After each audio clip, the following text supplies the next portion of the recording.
अल्हम्दुलिल्लाह नहमदुहु व नस्तईनुहु व नस्तगफिरुहु व नु'मिनु बिही व नतवक्कलु अलैहि।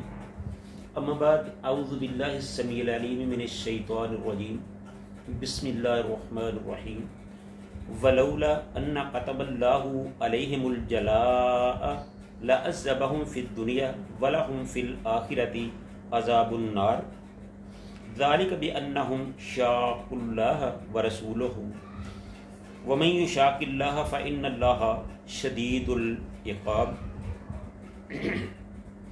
हर किस्म की हम्द सना अल्लाह रब्बुल आलमीन के लिए जो सारे जहानों का खालिक व मालिक और परवरदिगार है।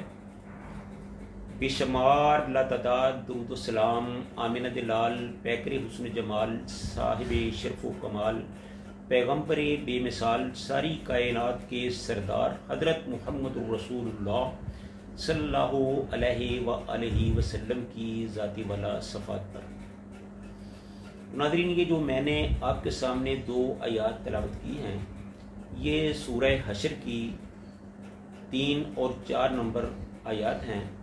इन आयात में अल्लाह ताला ने यहूदियों से मुतल्लक़ बात मामलात पर गुफ्तगू की है कि उनको मदीना से क्यों निकाला गया और उसकी वजूहात क्या थी। तो इन दो आयात का तर्जमा और तफसीर आपकी खिदमत में पेश करने की सादत हासिल कर रहा हूँ। अल्लाह ताला हम सब को कुरान पाक को सही सही बयान करने की, समझने की और उस पर अमल करने की तौफीक अता फरमाए। तो अल्लाह ताला फरमाते हैं कि वलौला अन्ना कतबल्लाहु, और अगर ना होती ये बात कि लिख दी अल्लाह ने अलैहिम उन पर अल जलाओ जिलावतनी लअज़्ज़बहुम फिद दुनिया, अलबत्ता अदाब देता उनको दुनिया में, वला हुम फिल आखिरा, और उनके लिए आखिरत में भी अजाब है, अज़ाबुन नार, अजाब आग का अजाब है। इसका मफ़हूमी तर्जमा कुछ इस तरह है कि अगर ये ना होता कि अल्लाह ने इन पर जिला वतन होना लिख दिया है तो यकीनन वो इन्हें दुनिया में सजा देता और इनके लिए आखिरत में आग का अजाब है। तो तफसीर इसकी कुछ इस तरह है कि अल्लाह ताला का इनके मुतल्लक पहले से फैसला इन्हें जिला वतन करने का था। यानी यहूदियों को अल्लाह ताला ने जिला वतन करने का पहले ही फैसला कर लिया था ताकि इन्हें इबरत हो और अपनी इस्लाह कर सके। अगर उसने पहले, यानी अल्लाह ने इससे पहले उनके लिए ये जिला वतनी ना लिखा होता तो दुनिया में इनको अजाब देता और इनके मर्द कत्ल किए जाते और इनकी औरतों और बच्चों को लोंडी और गुलाम बना लिया जाता, जैसा कि बाद में बनु कैदा को इबरत हासिल ना करने की वजह से इस अजाब से दुचार किया गया था। तो यहाँ ये अल्लाह ताला बताना चाहते हैं कि जो यहूदियों को जिला वतन किया गया था उसकी वजह भी ये थी कि ये उन्हीं के हक में बेहतर था। अगर उनको जिला वतन ना किया जाता तो उनको या तो वहीं कत्ल कर दिया जाता या उनके भी बच्चों को असीर बना लिया जाता, गुलाम बना लिया जाता। ये उनके लिए बड़ी सजा होती। तो ये ऐसा क्यों किया गया? वलाहुम फिल आखिरति अज़ाबुन नार, ऐसा इसलिए किया गया कि वो अपने आप को संवार सकें, अपनी गलत रवश से तौबा कर लें, राह रास्त पर आ सकें। वलाहुम फिल आखिरति अज़ाबुन नार, यानी अगर वो जिला वतनी की वजह से दुनिया के अदाब, कत्ल गारत, असीरी और गुलामी से बच गए हैं तो बेफिक्र ना हो जाएं, इनको इनमें कोई शेखी ना बुखारें, ये ना समझे कि अब हम ठीक हैं, हम अब खैर है।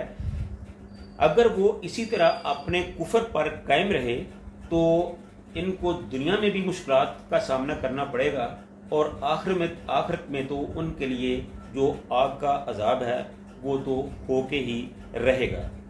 आगे अल्लाह फरमाते हैं कि ज़ालिका बिअन्नहुम शाक़ुल्लाह व रसूलहु, और ये मामला तो उनके साथ इसलिए पेश आए कि उन्होंने अल्लाह और उसके रसूल की مخالفت کی، یعنی انہوں نے اللہ اور اس کے رسول کے ساتھ کیے ہوئے معاہدوں کو جھٹلایا، ان کی خلاف ورزی کی، رسول اللہ صلی اللہ علیہ وسلم کو دھوکہ دیا، ان کو شہید کرنے کی کوشش کی، مسلمانوں کے ساتھ ان کے معاملات خراب کرنے کی کوشش کی گئی۔ تو ان کی ان ریشہ دانیوں کی وجہ سے اللہ تعالیٰ نے ان کو اس عذاب سے دوچار کیا، یعنی ان کو جلا وطن کیا۔ آگے اللہ فرماتے ہیں کہ شاق اللہ و رسولہ ومن یشاق اللہ فإن اللہ شدید العقاب، کہ جو بھی اللہ اور اس کے رسول کی مخالفت کرے گا اس کو اللہ تعالیٰ سخت عذاب سے دوچار کرے گا۔ یہ تو یہودیوں کے ساتھ ہوا ہے، اگر یہودیوں کے علاوہ کوئی غیر مسلم، مشرک، اہل کتاب یا کوئی بھی قوم یا کوئی مسلمان منافق کوئی بھی اللہ اور اس کے رسول کی مخالفت کرے، اللہ اور اس کے رسول کو ستائے، ان کو ایذا دے، ان کو تکلیف دے، تو اللہ تعالیٰ ضرور ان کو عذاب سے دوچار کرے گا، وہ ضرور اللہ کے عذاب کا شکار ہوگا۔ تو میرے بھائیوں، اس لیے اس آیت سے ہمارے لیے یہ سبق ہے کہ ہمیں اپنی زندگی کو اللہ کے رسول صلی اللہ علیہ وآلہ وسلم کی اطاعت میں گزارنا چاہیے، ایک ایک قدم پھونک پھونک کر رکھنا چاہیے، کہیں ایسا نہ ہو کہ بھول میں بھی اللہ کے رسول کی مخالفت ہو جائے۔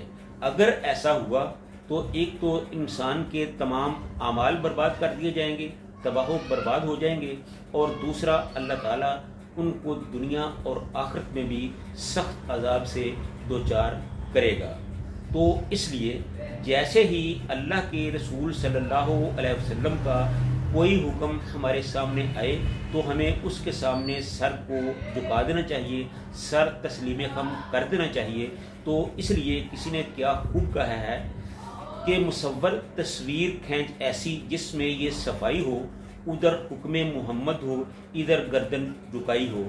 اگر ہمارا یہ رویہ ہوگا تو ہم اللہ کی رحمتوں کے مستحق ہوں گے، اور اگر ہم سے کوئی بھول چوک میں بھی اللہ کے رسول کی مخالفت ہو گئی تو اس میں خدا نخواستہ ہمارے لیے بہت وعید ہے، اس سے ہمیں بچنا چاہیے۔ اللہ تعالی ہم سب کو رسول اللہ صلی اللہ علیہ وسلم کی اطاعت میں زندگی بسر کرنے کی توفیق عطا فرمائے۔